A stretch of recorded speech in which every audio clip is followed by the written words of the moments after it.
পিঠেটা কত সুন্দর হয়েছে দেখে নিশ্চয়ই বুঝতে পেরেছেন। এই যে উল্টো সাইডের কালারটাও খুব সুন্দর এসেছে, একেবারেই উল্টো সাইডটা মুচমুচে হয়েছে আর সামনের দিকটা খুবই সফট হয়েছে আর খুব সুন্দর হয়ে কিন্তু জালি জালি হয়েছে পিঠেটা। এই যে দেখুন, দেখে নিশ্চয়ই বুঝতে পেরেছেন যে পিঠেটা কত সুন্দর হয়েছে। নমস্কার বন্ধুরা, সুজাতা ভিলেজ কুকিংয়ে আপনাদের অসংখ্য অসংখ্য ধন্যবাদ জানাই। আজ আমি আপনাদের বাড়িতে খুব সহজে সেদ্ধ চাল দিয়ে কোনো রকম ছাঁচ ছাড়াই যে কোনো কড়াইতে, মাটির কড়াই ছাড়াও খুব সহজে চিতই পিঠা বানাবেন সেই রেসিপি শেয়ার করব। এর জন্য পুরো ভিডিও দেখতে থাকুন, আশা করি আপনাদের খুবই ভালো লাগবে।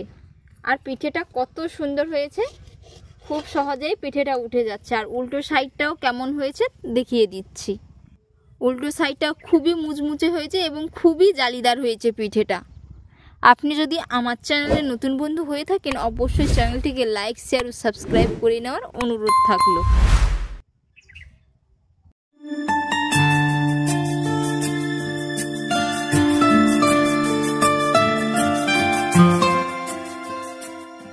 আজকের রেসিপি চিতই পিঠে। তো চিতই পিঠের জন্য এখানে আমি চালের গুঁড়ো নিয়ে নিচ্ছি। চালটা আমি আগে থেকে ভিজিয়ে রেখেছিলাম, তো ভিজানো চালের গুঁড়ো নিচ্ছি। আর এখানে আমি আতপ চাল না, সেদ্ধ চাল নিয়েছি।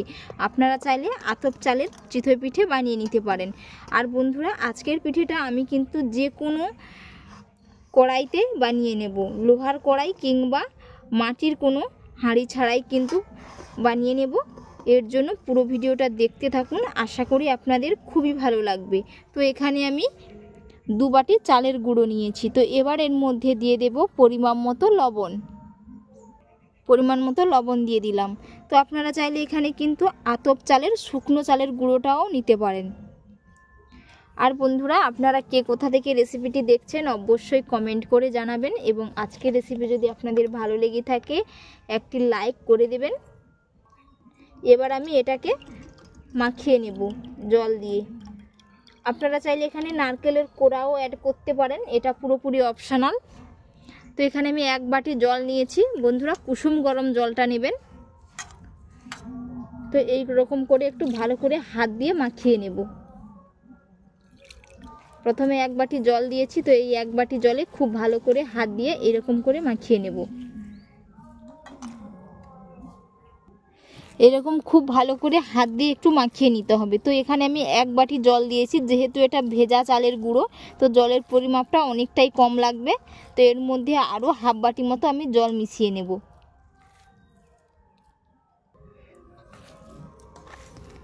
এরকম করে খুব ভালো করে 3 থেকে 4 মিনিট আমি মাখিয়ে নিয়েছি। এবার এর মধ্যে আমি আরও হাফ বাটি জল মিশিয়ে নিচ্ছি, অল্প অল্প করে দিয়ে মাখিয়ে নেব।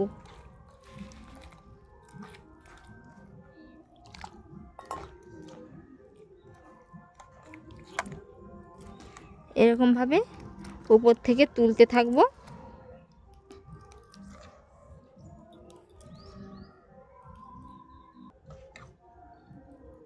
এরকম করে খুব ভালো করে মাখিয়ে নেব। আর বন্ধুরা, বেটারের ঘনত্ব কেমন হয়েছে দেখে নিশ্চয়ই বুঝতে পেরেছেন। তো উপর থেকে এরকম বেটারটা আমি ছাড়ছি, ছাড়ার সাথে সাথে এই যে খুব ভালো হয়ে মিশে যাচ্ছে। তো এই রকম করে কিন্তু বেটারটা বানিয়ে নিতে হবে। তো এবার আমি উনুন জেলে কড়াইতে বানিয়ে নেব।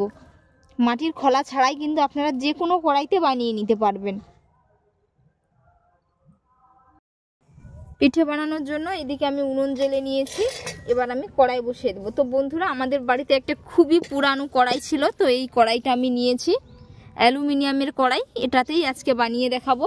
তো কড়াইটা খুব ভালো করে আমি গরম করে নেব। এরকম পুরনো কড়াই হলে খুবই ভালো হয়। এইদিকে কড়াই খুব সুন্দর করে গরম করে নিয়েছি। এবার আমি বেটারটা একটু হালকা করে মাখিয়ে নিব। তো একটা বাটি নিয়েছি, এই বাটির মাপ করে বেটারটা আমি দিয়ে দেব। এখানে আমি হাফ বাটি বেটার নিয়েছি। এবার আমি একটা ঢাকা চাপা দিয়ে দেব। এইভাবে পুরো 1.5 মিনিটের জন্য ঢাকনা দিয়ে ঢাকিয়ে রেখে দেব। এবার ঢাকনা খুলে দেখে নেব। এই যে বন্ধুরা দেখুন, পিঠেটা কত সুন্দর হয়েছে। আর এই যে ছিদ্র ছিদ্র হয়েছে, এই যে বাকিগুলো ঠিক একই রকম ভাবে এক এক করে বানিয়ে নেব। আবারও ঠিক একটা বানিয়ে নেব এইরকম ভাবে।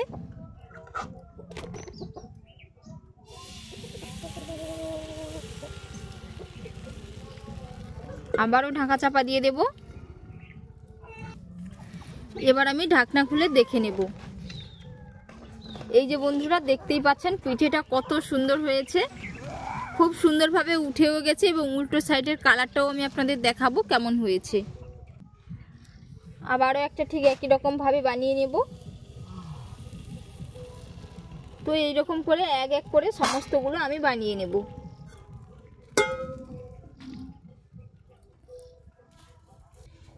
আবারও এটা দেখে নেব। এই যে খুব সুন্দরভাবে হয়ে গেছে। সমস্ত পিঠেগুলো খুব সুন্দরভাবে বানিয়ে নিয়েছে আর উল্টো সাইডের কালারটা দেখুন খুব সুন্দর এসছে এবং খুবই মুচমুচে হয়েছে আর এই সামনের দিকটা একেবারেই সফট আর পিঠেগুলো কত সুন্দর এই যে জালি জালি হয়েছে দেখে নিশ্চয়ই বুঝতে পেরেছেন। তো আমি আপনাদের একটা ভেঙেও দেখাচ্ছি। এই যে তো বন্ধুরা আজকের রেসিপি আপনাদের কেমন লাগলো অবশ্যই আপনারা কমেন্ট করে জানাবেন এবং বাড়িতে অবশ্যই এইরকমভাবে একবার বানিয়ে খাবেন, খেতে পুরো দুর্দান্ত হয়। তো এতক্ষণ পুরো রেসিপি দেখার জন্য অসংখ্য অসংখ্য ধন্যবাদ থাকলো। আপনাদের সাথে নেক্সট অন্য একটি রেসিপিতে দেখা হচ্ছে। ভালো থাকবেন, সুস্থ থাকবেন, ধন্যবাদ।